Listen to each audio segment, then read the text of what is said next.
Hello लोगोफोर बरायबाय बड' जब enough' YouTube चेनेलाव आसा खालामो नोंथांमोना गासैबो मोजाङै दङ। दा बे समाव लेटेस्ट आपडेट सफैदों, बेनो जाबाय BTC Grade-3 गोदान एग्जाम डेट ओंखारबाय, जेराव नोंथांमोना आं थांनाय बाराव मोनसे बाथ्रा होखादोंमोन जे नेक्स्ट सानडेआव एग्जाम डेट फैसिगोनलाय, बेनो जाबाय कम्बाइन एग्जाम। 22 जुनावहाय नार्सफोरनि टेकनिकेल पस्टनि एग्जाम दङ। बे जोबनाय लोगो लोगो नेक्स्ट सानडेआव बेनो जाबाय नन टेकनिकेल एग्जाम डेट फैबावबाय, बेनो जाबाय नै 29 जुनाव। दा बेखायनो जायफ्रा एप्लाइ खालामदों अनलाइन आरो अफलाइन गासैबो जों डिटेल्सखौ नायफिनजोबगोन A to Z, जाहाथे आन्दाया। दा बिनि सिगां जायफ्रा बड' जब इनफ' इउटुब चेनेलाव गोदान साबस्क्राइब खालामना ला, जाहाथे लेटेस्ट भिडिअ नोंथांमोना मोननो हायो।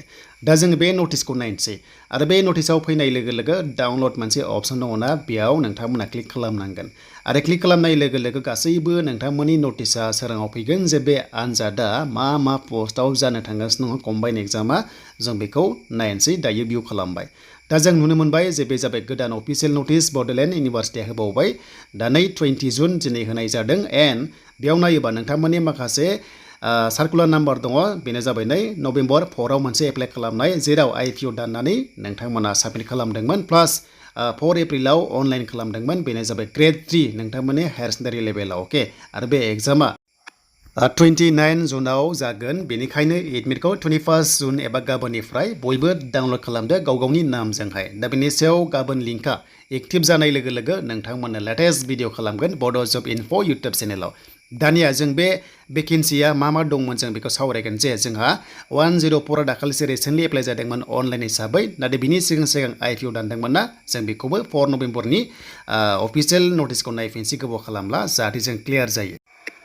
दा बे जाबाय अफिसियेल नटिसमोन। अके, आरो बे एप्लाइ जादोंमोन जोंहा अफलाइन जादोंमोन, आरो बे पस्टआ टटेल 372 पस्ट दंमोन, बिनि गेजेराव HS लेभेलाव दंमोन। एग्जाम्पल जों नायोबा जों मोनगोन जे गाहायाव दङ, जेनिखि हमना ला हेल्थआव दंमोन, हेल्थआव गोबां रोखोमनि पस्ट दंमोन HS लेभेलाव नै बेखिनिखौ नाय। नन मेडिकेल एटेन्डेन्ट दङ, सार्भिलेन्स वर्कार दङ, बेनिफ्राय बेसिक हेल्थ वर्कार दङ, बे टाइपनि पस्टमोन। आरो थिग बेबादिनो फिल्ड वर्कार दङमोन नै सयल कनजारभेशननि आन्डाराव, बेनिफ्राय फरेस्टआवबो दंमोन नै, नोंथांमोना गेम वाचार बेबायदि मोनदों। देन नेक्स्टआव आरोबाव मोनबावगोन गोबां लेभेलनि, जेरै इरिगेसनावबो दंमोन, नोंथांमोना अफलाइन खालामदोंमोन ना, जेरै सेक्सन एसिस्टेन्ट पस्टआव नोंथांमोना खालामदोंमोन। दा बे गासैबो कम्बाइन एग्जामा मोननै एडभार्टाइजनि मोननै एग्जाम डेटआ जाबाय 29 जुनाव। अके, आरो बे एग्जामा डिस्ट्रिक्ट वाइसआव जागोन। आरो मोनसे बाथ्रा, जोङो नै रिसेन्टलिखौ नायोबा अनलाइनखौ नायोबा, जेराव पस्टआ नोंथांमोना टटेल 569 मोनदोंमोन ना, बिनि एग्जामा ग्रेड 3 जाग्रोबाय डिग्रिया, प्लास ग्रेड 4 आवबो बाइबा टेस्ट जोब्बाय। नाथाय नैबे पस्ट 10 पस्टआ बेयावनो नोंथांमोना मोनदों एग्रिकालचार दङ, देन बेनिफ्राय फरेस्ट दङ आरो INPR दङ। दा बेफोर माखासे डिपार्टमेन्ट्सनि आन्डारावनो गोबांथार पस्ट दंमोन नै, गासै नोंथांमोना 8टा पस्ट मोनदोंमोन। बिनि एग्जामा 29 जुनाव जासिगोन कम्बाइन एग्जाम। दा बुजिबाय नोंथांमोना 104 गथा हायार सेकेन्डारि लेभेलाव दंखायो अनलाइन जानायाव, बेनिफ्राय हमना ला जोंहा टटेल 200नि खाथियावबो थांनाय नङा टटेल पस्टआ। देन काटअफआ डेन्जार गोजौ थांगोन, बेनो जाबाय नोंथांमोननि काटअफआ हाइ लेभेल थांगोन। अके, कारन मानो थांगोन होनोबा बेयाव माखासे गोबां बाथ्रा हाबना दङ, नोंथांमोना जोबजासिमनाय अब्लानो बुजिगोन।